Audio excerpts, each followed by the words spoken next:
Okay, so I convinced Charlie to put the boys to bed. We'll see how well that goes. All right, so back to where we left off just 2 seconds ago. Pip realizes that Biddy, what she says, has struck home, that he's being an idiot. And even that his dying sister realizes that he's being an idiot. But he's still very, very committed to being a gentleman on the outside. Okay, so chapter 35 happens. This is where Pip finally comes of age. He becomes 21, and in the succession of this whole benefactor thing, when he turns 21, he comes into the full amount of his inheritance. And so he goes to see Mr. Jaggers and finds out that he is coming into his full inheritance. And that's exciting to Pip. That's really great news. And so I want you guys to jump to page 150, because finally, after all of this craziness with Pip, he decides to do something nice and admirable. So on page 150, if you look there, about a quarter of the way down the page, Pip just gets his money, and he gets an idea. He decides on this really, really great idea. So he says, the fact was that when the 500 pounds had come into my pocket, a thought had come into my head, which had often been there before, and it appeared to me that Wemmick was a good person to advise me concerning such a thought. Mr. Wemmick, said I want to ask your opinion. I am very desirous to serve a friend. This friend, I pursued, is trying to get on in commercial life, but has no money and finds it difficult and disheartening to make a beginning. Now, I want somehow to help him in that beginning. With money down, said Wemmick, in a tone drier than any sawdust. With some money down, I replied, for an uneasy remembrance shot across me of the symmetrical bundle of papers at home. With some money down, and perhaps some anticipation of my expectations. Choose a bridge, Mr. Pip, returned Wemmick, and take a walk upon your bridge, and pitch your money into the Times over the center arch of your bridge, and you know the end of it. Serve a friend with it, and you may know the end of it too, but it's less pleasant and a less profitable end. So Wemmick, in his job Wemmick status situation, says, don't give your friend your money, because if you give your friend your money, it's just as good as throwing it off a bridge. And Pip's like, what? And so Pip says, and that, I said, is your deliberate opinion, Mr. Wemmick? That, he returned, is my deliberate opinion in this office. I said, pressing him, for I thought I saw him near a loophole here. And what would your opinion be at Walworth, at his home? And he says, Mr. Pip, he replied with gravity, Walworth is one place and the office another, much as the aged is one person and Mr. Jagger is another. They must not be confounded together. My Walworth sentiments might be taken at Walworth. None but my official statements can be taken in this office. Very well, I said, much relieved. Then I shall look upon you at Walworth. You may depend on it. Mr. Pip, he returned, you will be welcome there, and in a private and personal capacity. We held this conversation in a low voice, well knowing that my guardian's ears to be the sharpest of the sharp. As he now appeared in the doorway, toweling his hands, Wemmick got on his great coat and stood by to snuff out the candles. We all three went down the street together, and from our doorstep, Wemmick turned away his way, and Jaggers and I turned ours.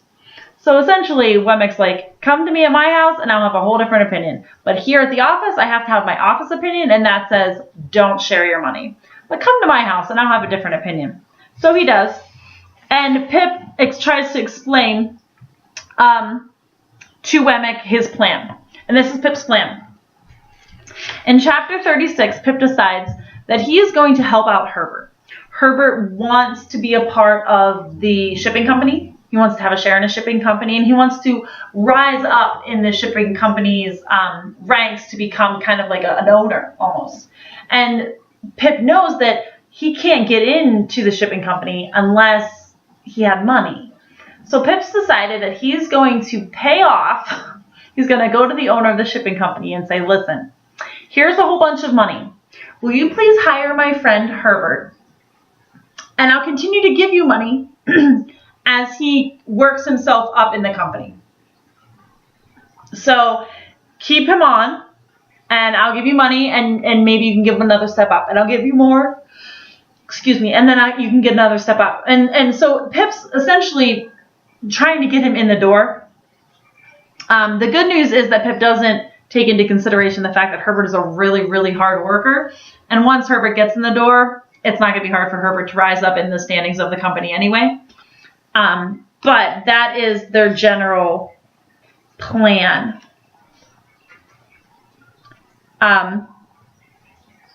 So Pip decides Herbert comes in. Herbert is so excited. He's like, Pip, I got a job. I've come in as a cleric in this shipping company. They hired me. All these people applied and they hired me. I'm so excited. And Pip's like, yeah, that's great. Go Herbert. When in his mind the whole time he knows that he had a giant part in that. But at the end of chapter 36, he says something. He realizes that this is a turning point in his life. He's going to start doing things right and helping people out and not being such a jerk. But he decides that in his writing, and this is older Pip looking back at the end of chapter 36, and he says, a great event in my life, the turning point of my life, now opens on my view. But before I narrate it, before I get to this great opening, this huge thing that's about to happen, I want to give one more chapter to Estella. It is not much to give to that theme that so long filled my heart. So he goes to visit Miss Havisham.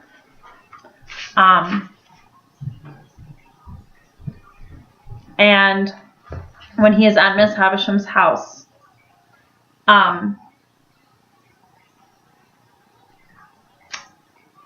Estella's there.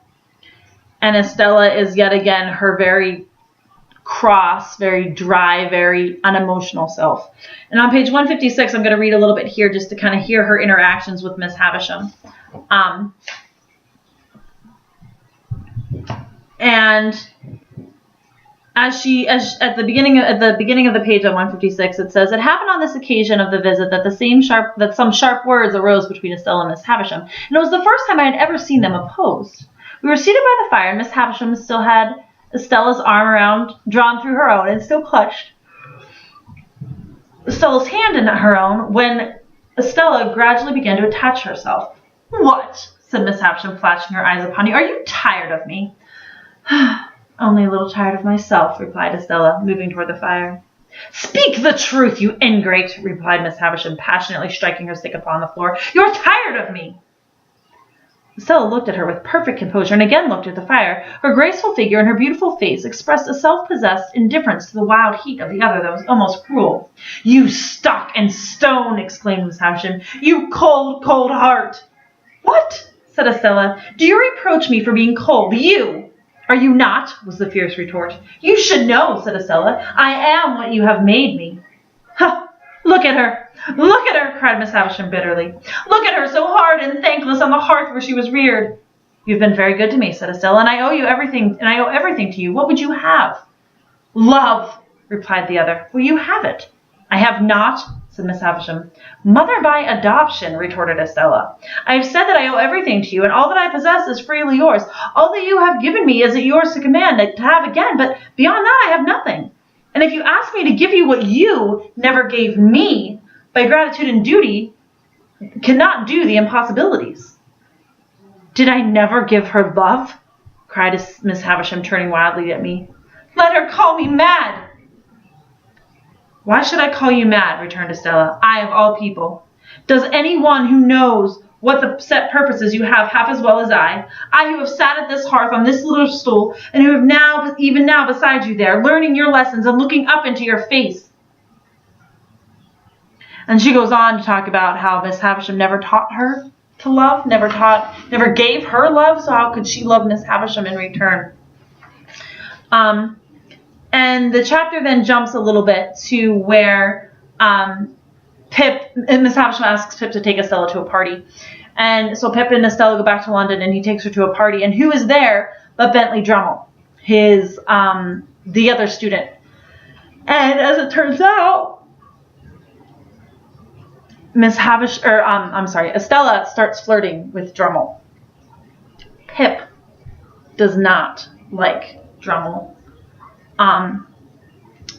And he asks her, he's like, why are you flirting with him? Because in his mind, he still feels that him and Estella are meant to be together. And he's like, why? Why are you flirting with him? He is a horrible, awful person. And in one of my favorite personal Estella lines, at the middle of page 58, Estella says, why do you care? And Pip says, indeed, that is the very question I want to ask you, for he has been hovering about you all night. And then Estella, in her amazing Estella-ness, says, moths and all sorts of ugly creatures, replied Estella with a glance toward him, hover about a lighted candle. Can the candle help it? She's awesome! I love her! Anyway, she goes down and talks about how it doesn't matter who she sees or dates or flirts with. It's not like she cares about them. She doesn't care about anybody. So it's not like she has any sort of emotional connection to these people that she's flirting with. Okay, I'm going to stop here just for a second, and then I'll come back. 38 is intense and wonderful and awesome, and I'm going to read every single word of it just because it's that good. 38 is the plot twist chapter. 38 is the holy crap, you've got to be kidding me chapter. 38 is really super exciting. So we're going to save that for the next little video. I'm going to stop it, and I'll be right back.